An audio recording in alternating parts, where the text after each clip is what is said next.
ये इस यमयमी सूक्त का अंतिम मंत्र है।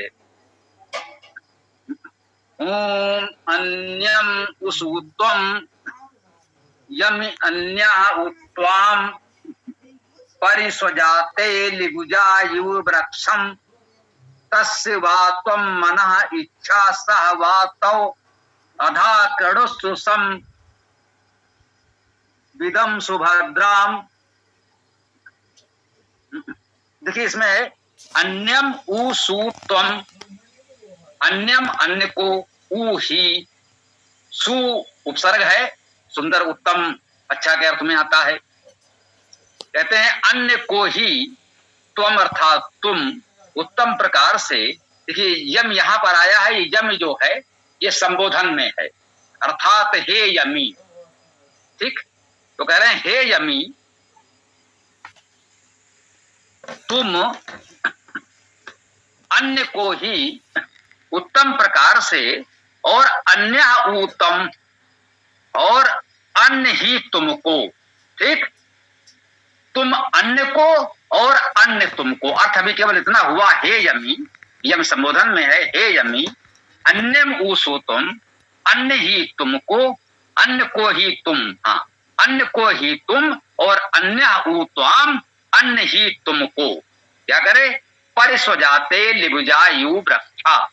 ये परिस्वजाते लिबुजायु वृक्षा कल भी था, अर्थात इससे पूर्व के मंत्र में 13वें मंत्र में भी था लिबुजायु वृक्षा। तो ये 13वें मंत्र में अंतिम चरण में था परिस्वजाते लिबुजायु वृक्षम, और इसमें ये द्वितीय चरण में आया है परिस्वजाते लिबुजायु वृक्षम। तो परि अर्थात परिता सबोर से। ठीक,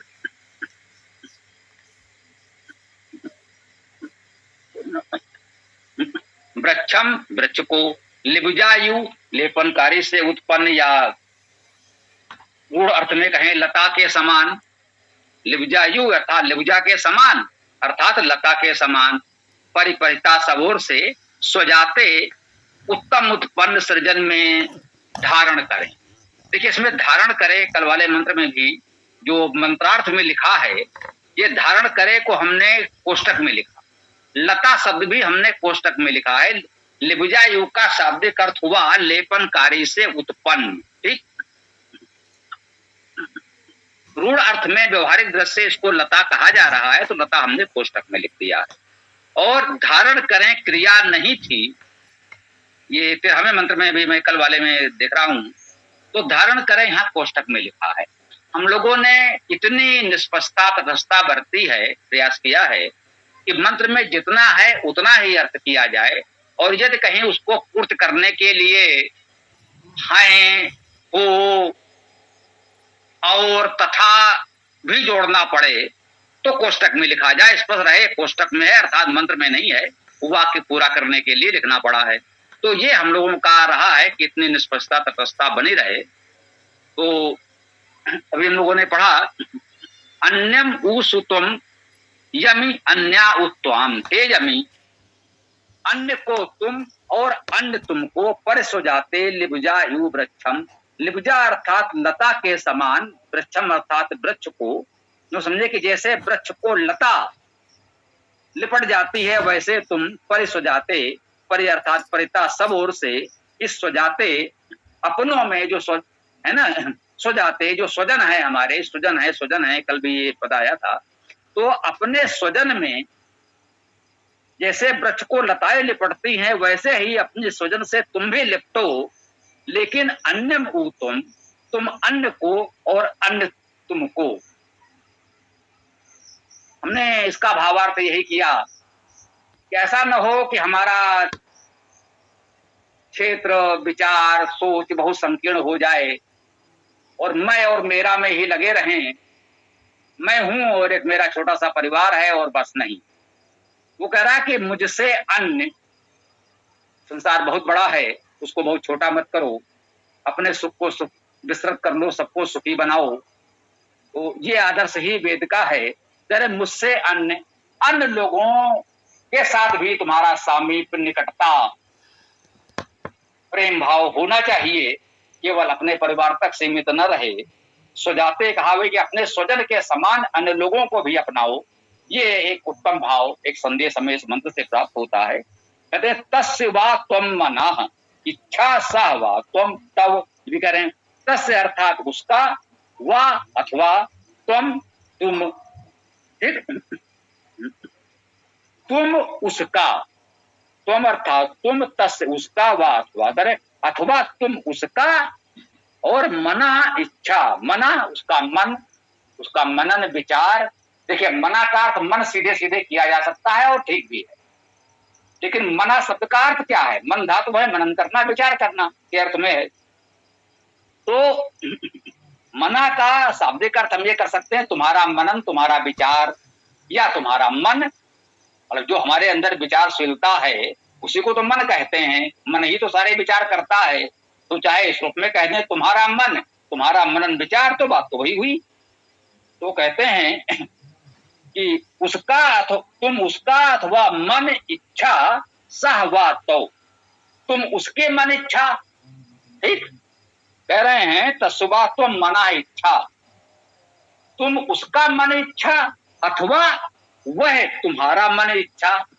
मन इच्छा दोनों में सामान्य है, मन इच्छा को दोनों के साथ जोड़कर अर्थ हम कर रहे हैं। तस्वा तुम मना इच्छा है, तुम उसके मन और इच्छा को, और सहवातो, और वह तुम्हारे मन और इच्छा को क्या करे? अधा किरणोस्सु समविदं सुभद्राम। अधा किरणोस्सु, अधा, अधा शब्द निम्न के अर्थ में सामान्यतः आता है। ये अव्यय है, अथ के अर्थ में भी आता है, ठीक है ना। वो अधा विसर्ग होता है या अधो होता है, विसर्ग का वो हो जाता है। ये अधा है जो अथ हम लोग संस्कृत में जानते हैं। अथ का अर्थ होता है आरंभ से, अथ प्रथमो अध्याय, अथ द्वितीयो अध्याय, ऐसा सामान्यतः ग्रंथों में आपने पढ़ा होगा। तो अथ का अर्थ होता है यहां से आरंभ होता है, आदि के अर्थ में, प्रारंभ के अर्थ में ये अथ शब्द का प्रयोग किया जाता है। तो ये वैदिक रूप अध है ना। लौकिक संस्कृत में या वेद में भी अथ मिलता है। तो जो अथ शब्द है उसका एक वैदिक रूप अध भी है। वेद में अध भी मिलेगा, लेकिन वेद के पश्चात लौकिक साहित्य में अध शब्द नहीं मिलेगा, ठीक है ना। तो कह रहे हैं अध, अथ या अब कह लें उसको, है ना। तो अधा किरणस्तु, अब करो, क्या करो? सम सम्यक रूप से, विदम विद अर्थात जानना, जानने को, जानकारी को, विद्या को, सुभद्राम अर्थात सुभद्रा को। अब सुभद्रा, अब देखिए कितना सुंदर यहाँ पर यह भी विषय है, ठीक है ना। यहाँ कहा सुभद्राम, और हमने क्या अर्थ किया? सुभद्रा को। अब कोई मथुरा का पंडा आ जाएगा, कहेगा देखिए भाई आपने तो पढ़ा, आपके इस ऋग्वेद में सुभद्रा जी का नाम तो आ गया, सुभद्रा कृष्ण की बहन। अब यहाँ सुभद्रा आया है, सुभद्रा को क्या हुआ? सु अर्थात उत्तम, भद्रा अर्थात कल्याणकारी। जो उत्तम कल्याणकारी है उसको, विदम अर्थात जानने को, विद्या को, जानकारी को, उत्तम कल्याणकारी विद्या को अब करो। अधिकृणस्व समविदम सुभद्राम, मतलब अपने आप को विस्तृत करो, समाज से सबसे जोड़ो, उसकी इच्छा को अपना मन इच्छा बनाओ, अपने मन इच्छा को उसकी मन इच्छा बनाओ, तब तो समाज एक संबंध संपर्क चल पाएंगे, है ना। तुम्हारा मन हमारा हो जाए, हमारा मन तुम्हारा हो जाए, अर्थात तो उसके मन भावना का हम सम्मान करें, हमारे मनोविचार भावना का वो सम्मान करें, तभी तो सामाजिक संबंध चलेंगे। और इसके बाद करना क्या है? जब ये कर लेंगे तब होगा अधा कणु संविदम सुभद्राम। अब तुम उस उत्तम कल्याणकारी विद्या को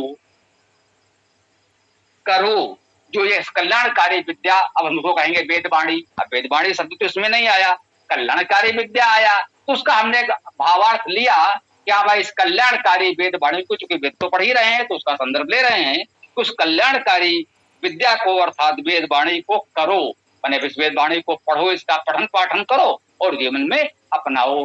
कितने सुंदर भावना के साथ इस यमी सूक्त का उत्तम यहाँ पर समापन हुआ।